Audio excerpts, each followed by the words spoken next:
We can also observe the recent effort to raise environmental awareness amongst the masses, the individual consumer. How Sir David Attenborough lifetime of service have made our population aware of the irreversible facts from our behaviors, or how Greta Thunberg, the back then 15 years old who skipped school and showed a mirror to the world, revealing the devastating threats to our livelihoods. I personally have adjusted my behaviors, my consumption, my choices. Now, aside of these two angles, politics and population, I see the biggest target gap that needs to be addressed today. And that's organizations. So here we are. That's where we all can make a big dent. By focusing on organizations and the contributions towards sustainability, all of us can make a big difference to make the world a better place. Being better off the current and most oblivious spiral of self-destructions that we know organizations are in now. And organizations, companies are composed of individuals. And we can do both.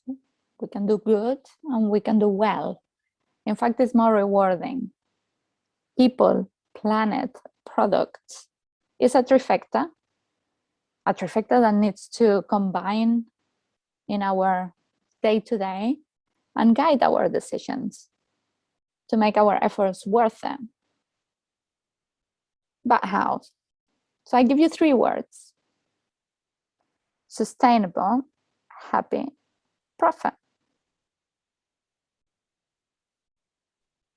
What you can do obviously depends upon your context. Are you the CEO of a multinational company, or are you the unpaid intern for a small local nonprofit? Both of you and everybody in between can contribute.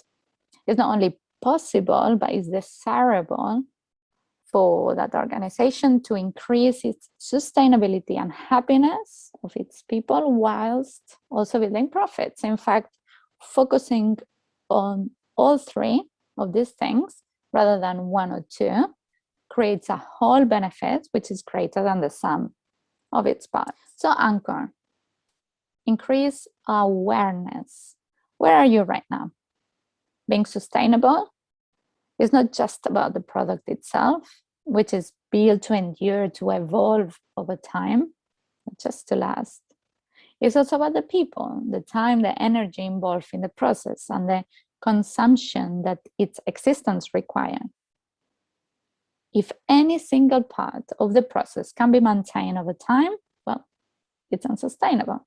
So think about energy, transport, materiability, about product, about people, employees, customers, suppliers, partners, communities, people. Now, intrinsically, as humans, wants to be happy.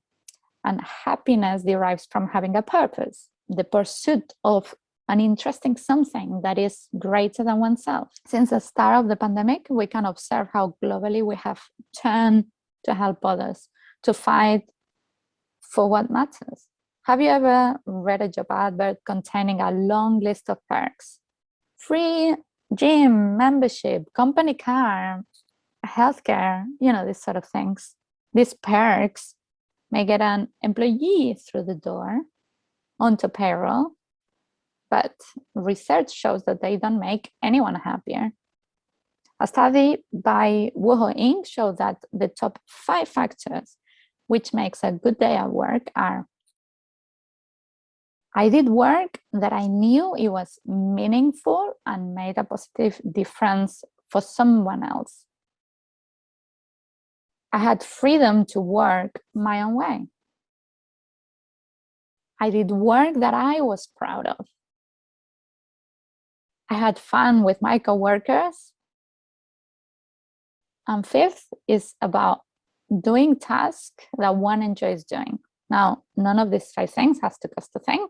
You, of course, need to pay people well and in a transparent and fair way so that pay just gets out the question. So that time and effort and intelligence, it goes into a pursuit of an interesting something, challenging something, which is greater than oneself. Now, profit is a result. It's not a goal. It may be a condition to stay in the game, but it's not an organization vision. The value of a company's goods and services is relative to the waste it generates. Now, sustainability and happiness are not at the expense of profit, but a means to end.